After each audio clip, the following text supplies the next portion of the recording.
Hello and welcome on to another episode of the ISO Ball Podcast with your host, Derek Terrio, your place to learn about the NBA on and off the court. And we do got some off the court stuff to talk about today, and joining me to do so is my favorite guest, Nick Raponi. Nick, welcome back. Thanks for having me again, Derek. As always, man, as always. So, there's been some stuff obviously happening around the NBA. I think it'd be only right for us to start with the big news that dropped on Monday, courtesy of Woj, and that was the Anthony Davis's comments to the Pelicans that he has no intention to re-sign after his contract is up in 2020, and I guess therefore has requested a trade. So that's obviously been the news that has been circulating around the league since Monday. What are your first thoughts on this? Like, are you surprised at the timing? Is there anything about this like surprised you? I think a lot of people saw this coming at some point. I just don't think now was the time that everybody expected. Yeah, like you said, like I said, everyone saw it coming. It's just this early in the season. I don't know. And the thing that stuck out the most to me, oddly, is why was he fined? That makes no sense to me. And all this, if someone should be fined, it is LeBron James. And who should pay it? The agent. That's like exactly what should happen. Like Thon Maker did the same thing. Like his agent came out and said, "Hey, I don't want to play for the Bucks no more." Why did Thon Maker not get fined? Exactly. It's just the technicalities of it is by rule, but it's dumb. It's if you're gonna find someone, it should be LeBron James for tampering, and he doesn't care. He's doing it intentionally. Like this is. He wants to win another championship. How is he going to do it? Bring AD in town. Like Worldwide Wob had the funniest tweet about this. He's like, "This is the hypothetical between Rich Paul and the NBA bank." Exactly. Rich Paul shows up with $250,000. Hello, NBA bank. I'd like to have my future tampering charges paid in advance. Takes a look at the Clutch Sports roster. Oh, your credit looks good. Sure, no problem. We'll give you 5 different tampering charges on the house. Like what the heck? I'm like, you know what I mean? Like it's just Rich Paul and Clutch Sports here building a super team. No, exactly, and they. Hey, $250,000, whatever going to find us, even $500,000. It's going to be worth it. Like, if they get all, it's going to be worth it. So tamper away. Exactly. The NBA's got to find a way to do something about it because money, like finding them is not a big deal when you're making that much money. Yeah. And taking away picks isn't fair because you're not going to penalize the team for something the player did. Mm-hmm. So it's a difficult situation the NBA's in, but Adam Silver's the GOAT. He'll figure out a way to do something. Yeah, absolutely. And I mean, you kind of touched on a couple different topics. Yeah, one of them maybe we can touch on is maybe the failure of the max contract with the CBA, and that has failed to do its job in a number of cases. Anthony Davis being the latest one, but.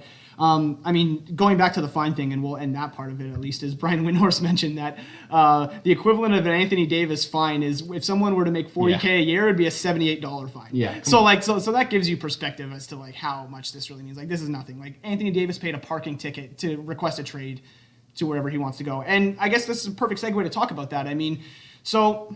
We understand that the Lakers, the Celtics, the Knicks, maybe a couple other teams are the ones that are going to be interested in putting a package together for Anthony Davis.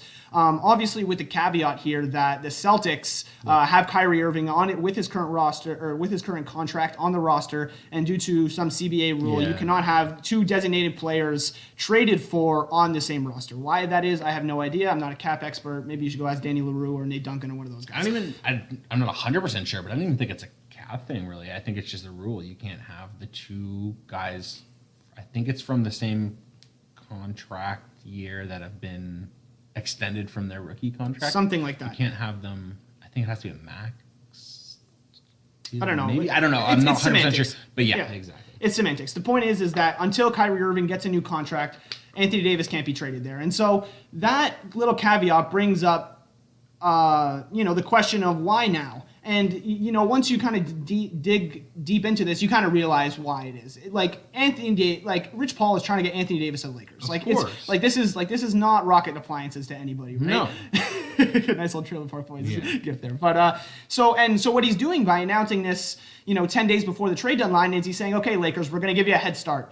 Put together your best package of, Lonzo, Zubac, Ingram, Kuzma, and all the picks you can compile, Josh Hart, and KCP for salary, whatever you want, right? Put the whole thing together, and if you can find us a great package, maybe New Orleans will be tempted to do so. But if from New Orleans' perspective, like, a lot of people are saying, like, hey, you should wait until the Celtics get involved and they have their package and all that sort of stuff, but to me, and I think this is like the big takeaway here, to me, the Lakers hold all the leverage because they have the ultimate last ace on the river that's going to change everything. That ace on the river is Anthony Davis comes out and says, I only want to re-sign with the Lakers. Exactly. That will kill the rest of the market's offers. The Celtics are going to be like, well, if we're only getting 1 year of Anthony Davis, then we're not giving up the farm, Jason Tatum, all the picks, all that sort of stuff, right? So as soon as Anthony Davis comes out and does that, that takes everybody else out of the picture, and the Lakers can give the best offer. Otherwise, you're trading for a rental. But if Anthony Davis does that, then that basically, there's got to be some sort of penalty involved, in my opinion. Like, $50K. no, like more than that. Like, because that's just, you're not giving anyone else another chance. Like, I don't know.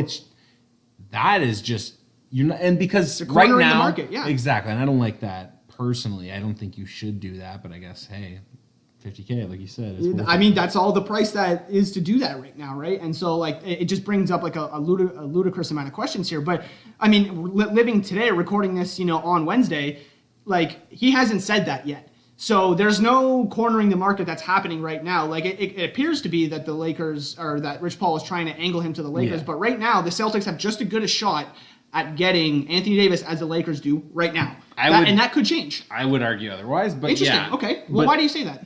Why? Well, look at Why do the Celtics not have a better shot to land Anthony Davis than the Lakers? Oh, via trade? Via trade. Oh, okay. No, I thought you were talking about in free agency. Oh, no, hell no. Okay. It's not going to get that far, right? Okay, It's not going to get that far. Exactly. Because look, going back to what you said about cornering the market, right now, if it was, let's say they're not cornering the market, right now, you're going to have to give up Lonzo, Ingram, Kuzma, probably. I mean, whatever New Orleans values, like, who knows? They could value Josh Hart more than they do Brandon Ingram. Like, you don't know what Dell Demps and all them value. So whatever combination of those young players. Yeah. Sure, yeah, that's what I imagine too. I think it would be Ball, Ingram, and Kuzma. I think Ball those are said their. he wouldn't play in New Orleans. Well, he's asking for a trade to a team that hasn't even traded to yet. Exactly. A third team's got to be involved with Mr. Ball. Yeah, exactly. So I mean, Which that's would a be good point. the Knicks, maybe. And I mean that opens up a whole can of worms, right? That's why there's so many like ways you can take this conversation, is because like you just don't know like what the assets will end up going. Like you said, like if Lonzo wants a trade and wants a place where there's no established point guard. Well, I would first tell him it's in New Orleans where there's no established point guard. You can play with Drew Holiday. Drew Holiday can play with the ball in his hands, and you are clearly better playing with the ball in your hands as well. But Drew can also play off the ball, which is a positive. He can still shoot and shit like that. Drew Holiday's not anyone you should be fretting in terms of losing your job to. If you work hard, you're gonna win. You can win the job over him. And look, it's not like you're going to a spot where I got to win the job over Kyrie Irving. I got to win the job over Kemba Walker. Yeah, it's tough. It's not that situation. Oh, I totally agree. And I mean, outside of, shooting, which the Pelicans don't really have much of outside of, maybe Mirotic, Drew Holiday, and I don't know, maybe, Etuan Moore on a night-to-night basis. Like, Lonzo does a lot of things that the Pelicans could use, like a big-time assist guy to get the rest of the guys, the shooters, like what they have involved, Darius Miller being another shooter, rebounding, especially on the defensive glass, being able to guard some of the best, 1, 2, 3 type of players. Like, those are all valuable skills that Lonzo can bring to the table for the Pelicans. So I think he would be a great fit there, but clearly his camp, aka his dad LeVar Ball, doesn't seem like that way. So we're getting a little bit off topic here, but okay, so that's what you would say for the Lakers, right? Probably some combination of Lonzo, Kuzma, Ingram, Josh Hart, and some future protected first rounders. That's probably what you're looking at in terms of a package. Can we agree on that? Yes, but okay. At the same time, if they're going to corner the market with Anthony Davis here, they're not going to have to give up that. Oh, well, sucks. Let's run under the assumption that that's not the case. Because if that's probably going to be the case. Well, maybe we'll see. You would think they would have done that by now, though, if they wanted it that bad. No, so we'll see. Not necessarily. Okay, fair enough. Okay, so now we move over to the Celtics package, right?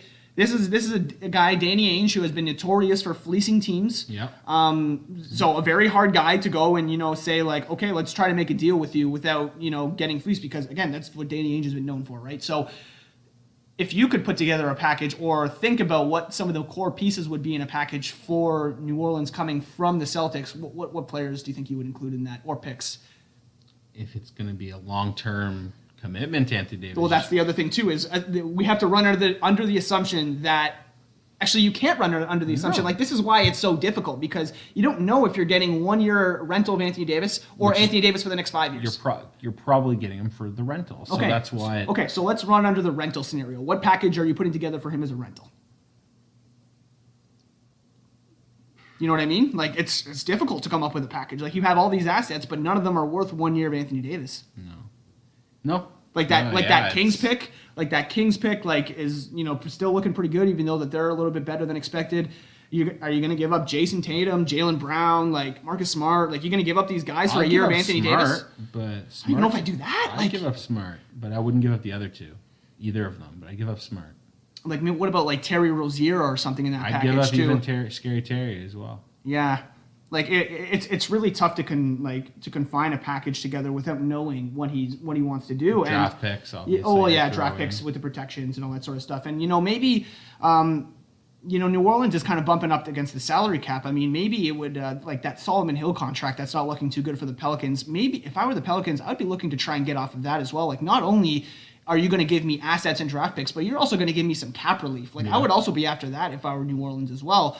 Not necessarily to take on a big free agent because it's clear one is leaving, so why would another one come in? But at the same time, like being able to use your cap space to be able to get assets is something every team does when they're tanking, because when you don't have a star player on your roster, like there's nobody taking up that cap room, right? And especially with Randall on an expiring deal, Solomon Hill's on an expiring deal. Is Randall on an expiring deal? Yeah, I think he did 2 years with a player option next year, if I'm not mistaken. So there's a few different guys and a few different ways you could go here. It all just kind of depends on how long you're getting Anthony Davis for, and that's the challenge of the Celtics, right? Is like you don't know, so you have to find that even balance of how much can we give for Anthony Davis that's going to be worth it for a rental, but also enough that at the same time, if we get him for 5 years, like the Pelicans will also be happy, right? So it's a fine line, I guess, is what I'm getting at between those two. Yeah, exactly. I don't think they're going to, at this point, they're not going to give up Anthony Davis for Marcus Smart, Scary Terry package, first round picks. Yeah, like that's not enough to me. It's not enough. It's not enough to me, exactly. So, and if he's not going to sign long term, you're not going to give up much more. So, I think it's bound to be the Lakers. Like, yeah, me congratulations. Too. You won. Yeah, exactly. No, I totally agree. And like that's why I don't understand. Like, well, I do understand why everybody's saying, okay, wait till the summer, wait to see who has that number one pick, which is if it's the Knicks. Then we have another package brewing between, the number one pick being, again, Zion Williamson, most likely, or RJ Barrett, Kristaps Porzingis, Kevin Knox, Frank Ntilikina. Like, there's some assets there that you could put together in a package for AD if you're in New York as well. So do you think that it would behoove the Pelicans to, kind of wait and see if that Knicks package materializes as much as they're waiting for that Celtics package? Or do you think the same issues run into it where you're not sure how long you're getting AD for? Exactly, yeah. So it's the same issue is always going to arise. I think the Lakers won this. Like, we can talk about this all we want, but whether they give up not a lot because the market's cornered, we don't know, or whether they give up a lot because the NBA basically makes them, because, hey, there's always a chance if the Lakers offer not much for AD and New Orleans accepts it, I don't know. I'm not going to say it's going to go back to the days when it was like the Chris Paul trade to the Lakers was rejected. But bit of different circumstances, but exactly. I get your point. But like, you can't let trades that bad go down. But I mean, they might have to. Like, it's just not a situation that's fun for the NBA because there's not much you can do. Find them $50K when LeBron's making $40 million. Like, okay, like, it's, you know what I mean? Exactly. It's nothing. Yeah, no, I totally agree. I think so. Do you think that a deal gets done before the deadline then for Anthony Davis? Yeah. If you had to guess, I do. To the Lakers, yeah. I also do. I thought a lot about this over the past. And couple I don't days. think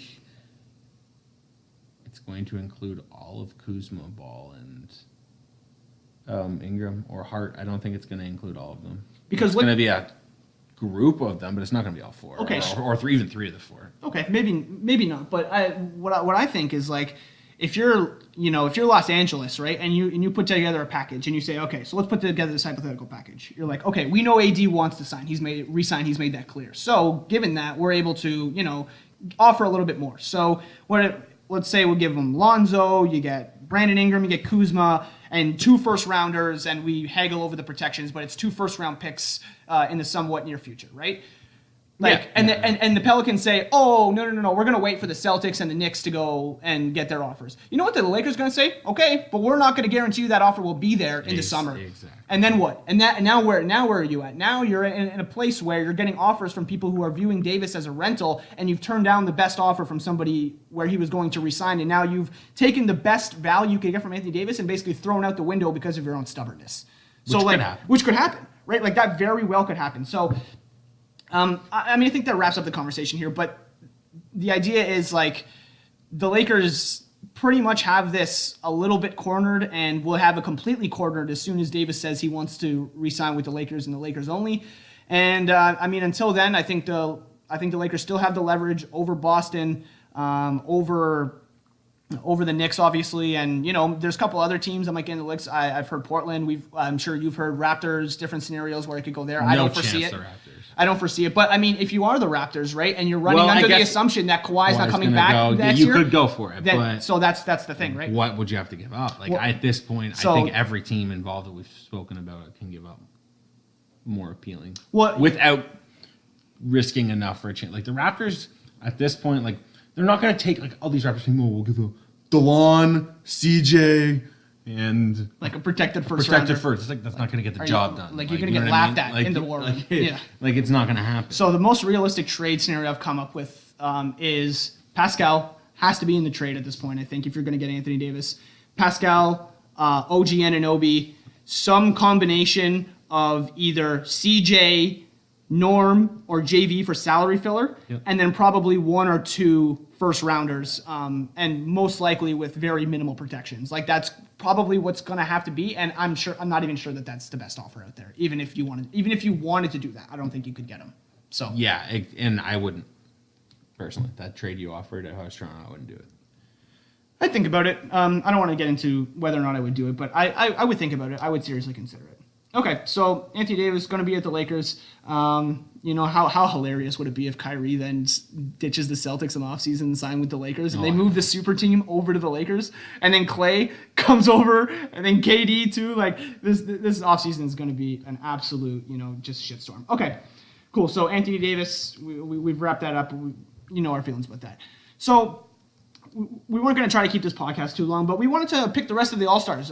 We've had the East and the West starters named, and so we wanted to just kind of go through and just try to predict the other last 7 reserves for each conference. So the NBA has a little bit of rules, 2 guards, 2 forwards, and a couple wild cards or whatever. I'm saying screw it. Just pick your 7 best guys. My 7 best guys lined up with that logic, so that was actually worked out well for me. But I really don't care if you have it. If you have 7 centers, well, if you have 7 centers, I'll probably be concerned. I'm good. Don't worry. But you get my point. Okay. So in the Eastern Conference, we've got Kyrie, Kemba, Kawhi Leonard, Giannis, and Joel Embiid as your starters. Let's try and pick some guys that maybe we can just agree on right off the top. Okay? Vucevic, come on. Vucevic is a lock. Okay. Got one. We haven't spoken about this. No, we haven't. This is why we don't know. Yeah, this is all off the top. I'm going to say Blake. I got Blake. I got Blake. You got Ben Simmons? Ben Simmons was a lock 3, as well. That's Ben Simmons. After that, I'm going to... Beal was a block. I got Beal as well. Lock. So after 4. that, who knows? Okay, so we've got 3 guys we've got to decide on here. Yeah. Okay, so I got my 3, though. Okay, so who's your first out of the 3?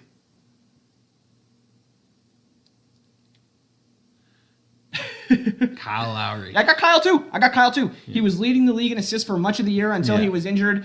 With Kawhi Leonard out, he kept the team afloat in a bunch of games that he rested.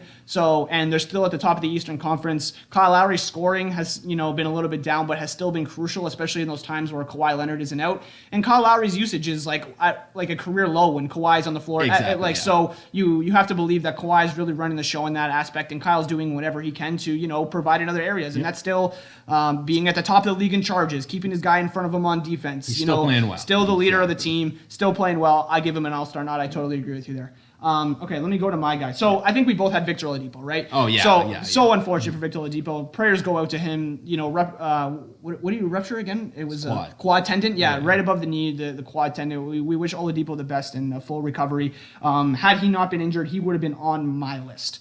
Yeah, mine too, of course. Yeah. So I've picked a replacement for him as well. So so the third guy. Who's your third guy in the East? Who'd you pick? I'm curious. The next 2 guys or just one? Oh well, just give me one for now, and then leave the Oladipo replacement for last. If you Bledsoe. have. You got Bledsoe. Okay. I considered Bledsoe. I actually went with D'Angelo Russell. That's a great pick. And that's another guy that was on my list, but he just missed the cut. Okay, explain your case for Bledsoe, who I don't disagree with whatsoever. I'm just curious to hear what your case is. Look how good they're doing as a team. And that's not a one-man show. That's true. You know what I mean? Yep. And I just think he is the number 2 piece, in my opinion, there. And he's really taking a lot of pressure off, and it just seems like, I don't know, I just feel like I got him. Yeah, I agree. I think he's a secondary creator. You can really put the ball in his hands. He does some really good stuff there, and he has been playing really well as well. And consistency, too. Yeah, of course, for sure. Okay, so your last guy in the East, I know this is tough to do by itself. Did you have one more guy to replace Oladipo, or did you not decide that yet? No, I just went with Jimmy. You went with Butler? Okay. And then D-Russ just missed it. Okay. That's what I'll leave it at. Oladipo would have been in, D-Russ just went. Fair enough. This is a controversial topic, but I went with Wade. A swan song, similar to how Kobe did it in 2016, just kind of like a swan song. I'm gonna be honest with Yeah, you. I know. Like I don't blame you. The All-Star game has really become more of a fan voting of course type it of has, thing, and it but really he can still be there. He's not playing. I agree, and I think that's probably the next step for the NBA is to put in like an honorable mention sort of thing, or like a legacy That'd be vote great. sort of thing, and Wade would be put in there, and I'd pick somebody else as well. So You can even just do a fan vote of, hey, who's on their way out, or just something. They could end up going down a weird way where they just end up just picking like random guys, just guys that shouldn't be in the All-Star game. It could turn into a shit show. I absolutely agree for sure. We'll see. So that's who I had. So my All-Stars were Lowry, Ben Simmons, Nikola Vucevic, Blake Griffin, Bradley Beal, Victor Oladipo, D'Angelo Russell, and replacing Oladipo is Dwayne Wade. Who are your guys again? I had obviously the starters, and then I had Vucevic, I had Blake, I had Kyle Lowry, Ben Simmons, Bradley Beal, Bledsoe, and Jimmy Butler. Perfect. Some other guys I considered for Eastern All-Stars that didn't make the cut. Just Bledsoe, I consider JJ Redick actually. Yeah, he's having a worth it, really good underrated year. He obviously didn't make the team. I consider Jimmy Butler. I just can't give you an All-Star nod when you spend 15 games sabotaging another team. That's just my opinion. Fair. If you want to argue against that, I don't blame you, but I can't do that. All-Star game, you're representing them as a player. And if you remember, last All-Star game, he sat out. He didn't play a minute. Yeah, I know, but I still want Jimmy in. I got Jimmy. Okay, fair enough. 2 more guys I considered. Miles Turner, who has just been a force for the Indiana Pacers, especially defensively. Like, he's been really good, really underratedly good. And Chris Middleton was the other guy I considered, but again, all those guys did not make my list. So, yep. All right, awesome. We're moving through this quite quickly. I like it. So in the West, the starters, as voted and already set, are Steph Curry, James Harden, LeBron James, Kevin Durant, and Paul George. Let's go through some locks. You got Anthony Davis? Yeah, of course AD's a lock. Okay, you got Jokic? Yep. You got Lillard? Yep. You got Westbrook? Yeah, he's in, but he's not a lock to me. Okay, so then I think that's where we draw the line. So that's 4 guys. Mm-hmm. So who's your first of the other 3? Gobert or Towns, one of those two. Okay, I had Towns. I picked Towns over Gobert. If you look at Towns' stats, you'd be hard pressed not to have him in. And I don't care how good the the Timberwolves record is. The guy's averaging 22, 11, and 4. And he's just been an absolute beast. As soon as Jimmy Butler left, he was like, I'm going all in. And he has just been an absolute beast ever since then. I could not leave him off the team. I just couldn't. No, exactly, I couldn't find a scenario where I found 7 other guys better than Towns. Couldn't do it. So Towns is in for me. You would Gobert. What was the reasoning for that? What was your reasoning, just in general? Have you watched him play this year? Well, I've watched a lot of Donovan Mitchell pick up the scoring. I've watched a lot of Rudy Gobert's stretch against impact, weak teams. Rudy Gobert's impact on that team is huge. He is 100% an all-star. Well, he was second in my defensive player of the year conversation. Yep. So he's there defensively. Don't get me wrong. And I guess it makes sense, to have one big time defensive stalwart. Like every All-Star game kind of seems to have one of those guys. Usually Draymond Green has assumed that role for a lot of the years. But okay, I'm not necessarily mad at it. I'm not totally upset with it. I got other guys I think were more deserving. For sure. The guy who just missed my list, I will say the guy who rounded out my list is Devin Booker. Oh! Whew! Got spicy in here. Yeah. Okay. Whew! Okay, so I'm going to have to ask you to explain that in a minute after I tell you a couple of mine. So, I had Klay Thompson in there. I understand you did not have He Klay was the- Thompson, he but was the last man. He was the last guy. Okay, so And then LA was another guy I considered. okay, so I have Klay Thompson in there. He started off the year shooting pretty rough. I get that. He has come on as of late, like really, really good. And recency bias, unfortunately, does play a bit of a role in this. I do get that. Whether it should or not, I don't have an opinion on that. But the fact of the matter is, it does. And he's just been awesome lately. Like the shooting has been coming around like super good. Like the gravity is obviously still there from the shooting aspect, and he's putting it on the floor a little bit. Has been used in stagger minutes along with Boogie now, but even before Boogie came, he was kind of anchoring that second unit a little bit with his scoring. So I think some credit is to be deserved there, and he made my team. Yeah, and that's. Yep. Hey, you can't. That's the West is so stacked. You can't argue with anybody. Yeah, it is really tough. Like it should be But no. apparently, you want to argue with Booker. I do have a little bit. 25 points a game, 7 assists. Okay, so how is that different from what like a guy like Zach LaVine is doing, who's putting up like a ton of good like 25 a game numbers on a team that's like not winning, and it's a lot of like empty stats? Because that's what it feels like to me for Booker. Booker does it a lot more than LaVine. I mean, I think he does it more efficiently too. So I would agree with you. But yes. So LaVine this year is 23, 4 and 4. Wow, that's not even right off the bat. You're 25, 4 and 7. Okay. For Booker. Okay, so a lot more production out of Booker. So the stats way are more. Sure. So the stats are better, definitely. I just can't come around to having like a player from a last place team be there. Like your impact like. That's an has to be MVP felt. though. It just has to be felt. An All-Star is not an MVP. In the All-Star game, I don't think your impact has to be felt at all. I think you're just the absolute best player, and I think this year Booker's balling. I agree. I think he's balling, but like, I can't come around to it because, again, if you're an All-Star in the West as a guard. Like, you have to be better than 15th place. Like, you just have to be. Yeah. Like, you just have to be. As the best player in junior, you cannot be last place in the league, like, 2 or 3 years running. Like, you just can't do it. You can't do it and be an all-star, in my opinion. Like, you have to have some team success. But you can have a fourth option as an all-star. Well, he's the third option. You'll have a third option as an all-star. And Klay Thompson? Yeah. Well, Klay's just ridiculous, though, and he does it on both ends. Like, Booker gives just as much up on defense as he does on offense, which is another aspect of this, which is why the Zach LaVine comparison came in, too. Yeah. But I don't care if his team's in last. You're putting on a guy who knows if Klay Thompson was a team. If you switch Devin Booker and Klay Thompson, who knows? Phoenix would probably still be in last.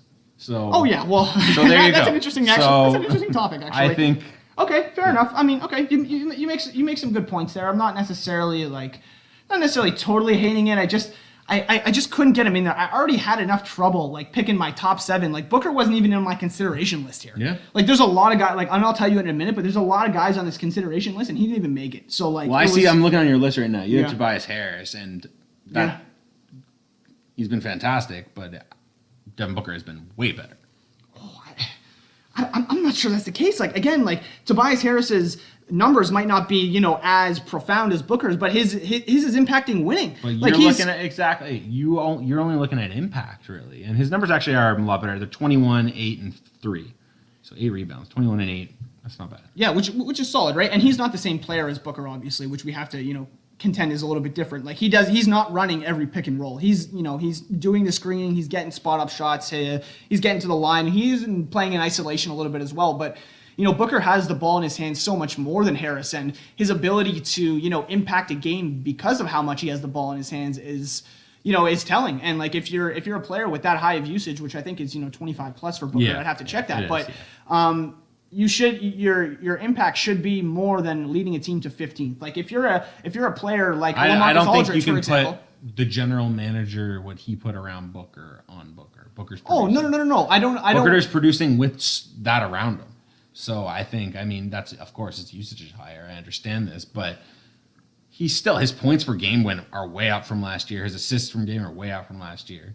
He's definitely improved. He definitely has improved. I still can't get over this mental hump of just kind of impact and winning. And I know to some degree that does depend on who got put him who I know to some degree it does depend on, who the front office puts around Booker, and that impacts his success. I do get that. I just think that if we're going to put Booker in the All-Star conversation in the West as a guard, I just need to see more. That's it. I just need to see more. I need to see more from his team. I need to see more from him as a leader, as a guy who's taking on a challenge defensively, not being a plus defender, but at least an adequate defender. And I just haven't seen any of that yet. He's 21 years old. Kid has time. He's going to be a multiple-time All-Star. Don't get me wrong. He will. Just not this year for me. Fair. So that's it. My last guy was like pulling teeth on a dentist, and it was LaMarcus Aldridge. And my God, was this not easy for me to do. Who was it between? It was, so I had a lot of guys I considered, and again, I'll mention those at the end, but it was between DeMar DeRozan, LaMarcus Aldridge, Tobias Harris, Donovan Mitchell, and Rudy Gobert, and I went with LaMarcus Aldridge.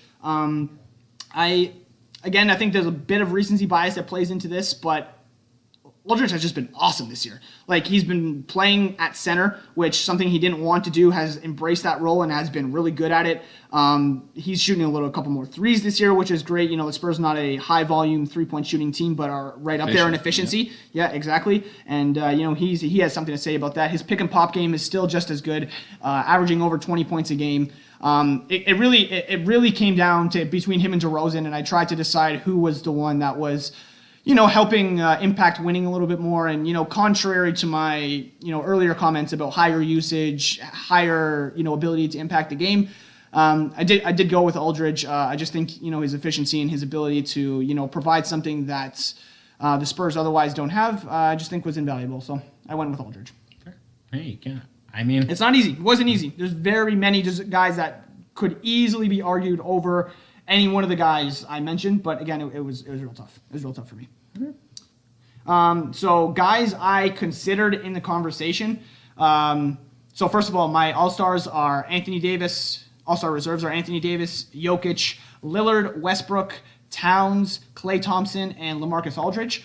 And then guys I considered that didn't make the cut are DeMar DeRozan, Tobias Harris, Donovan Mitchell, Rudy Gobert, and then Jamal Murray, Buddy Hield, De'Aaron Fox, and Luka Doncic were kind of in a lower tier, but I just, kind of consider them just to consider them. Yeah, take a look, but no. Yeah, exactly. Just didn't make the cut. So yeah, those are my guys. What were yours?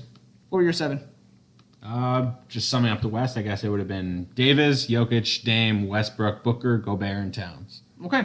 No, in no order. In no order. Okay. Who do you think gets All-Star MVP? Do you think it's Kemba? I think Kemba just goes for it in Charlotte. I think Kemba just goes hard. I think so too. I think the exactly. East is just going to feed him shots like he's never seen before, and he's just going to get up like 30, 40 shots and just try to score as many points as possible. And I think he'll end up winning it. Oh yeah, and I think the East will win for sure. Yeah. You think the East will win? I think the East will win. Oh, interesting. I like my money. They're gonna on the go West. harder. Okay. They're gonna go harder. That's hilarious. Yeah, Kawhi will sit for load management, man. What are you talking about? He'll sit for load management. That is hilarious. Okay, I mean we've wrapped up a couple topics here. Is there anything else around the NBA you wanted to kind of touch on? Any other topics that were bugging you? Anything you wanted to just kind of wrap up with here? I guess Raptors got to pick it up. They're playing well. I'm not saying they're not playing Okay. not well. I think just A lot of Raptors talked in the pod, not going to hurt nobody. I just think there's Indiana's not much of a threat anymore, but No. Boston's going to make some moves to become better. Yep. Milwaukee might too, but Milwaukee's already a great team. Well, they've already made their moves almost, right? They got George Hill. They're pretty well made their moves, so they're good. It's going to be tough. This is not your conference. This is a 3-team conference equally, and I think Maybe 4. What if Philly makes a move, man?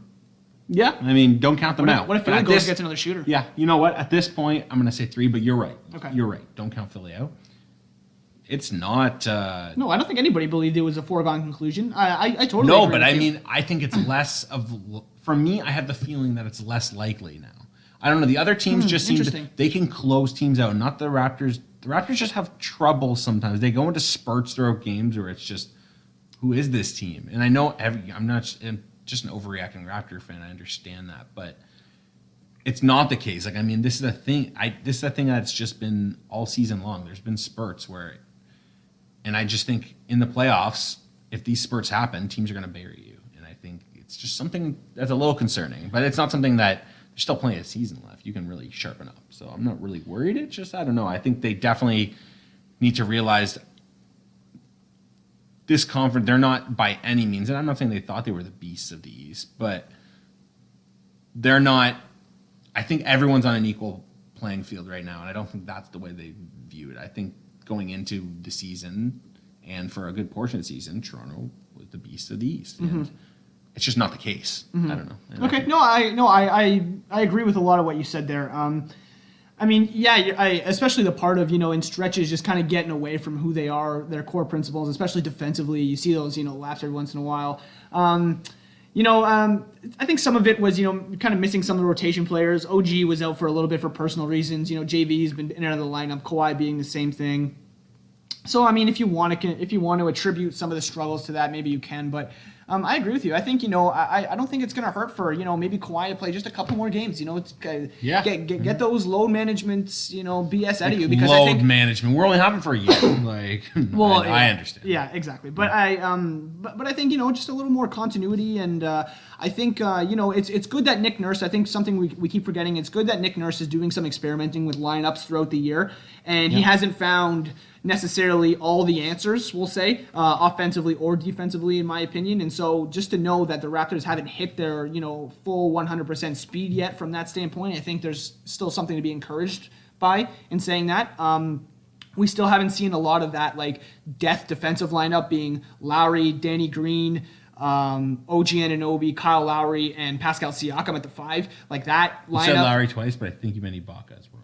No. Lowry, Danny Green, OG Anunoby, Kawhi Leonard, and Pascal Siakam. Okay. Oh, sorry. Did I say Kawhi instead of Kawhi? Okay, sorry. Okay, yeah. My bad. But that lineup, especially defensively, especially when you go small and they play Giannis at the 5 or something like that, that lineup is going to be huge, and we haven't seen a lot of that lineup yet. And I think that's kind of like a back pocket and extendo clip, if you will, for them to just kind of pull out in a moment where they're like, oh, we've never seen this look before. Like Pascal at the 5, and they're running 5 out, and they're switching everything now, and our sets aren't going to work against this. Think about your Phillies, or your Milwaukee's or your Boston's. You can see a scenario where they get flustered based on the lack of preparation for a unit like that. So I like what Nurse is doing in that front. I think that's a little underrated that he's not showing all of his cards right now. So I think if you're going to have a counter argument to what you say, I think maybe that might be it, is that there's still some experimenting going on and not everything's set in stone. Yeah, there's still tons. Yeah, exactly. There's still tons of time. Yeah, so there's still tons of time. But yeah, that's the way it is. But all right, cool. That was a great episode. Nick, thanks so much for coming on once again. Maybe we'll... around trade deadline time, maybe we'll have you back on, just kind of, do a little review. Maybe we can do a 3-way one with Nico. That would kind of be interesting as well. So we'll explore that. But thanks for joining us once again, and we'll be back around the trade deadline, and we'll see you soon. Until then, peace.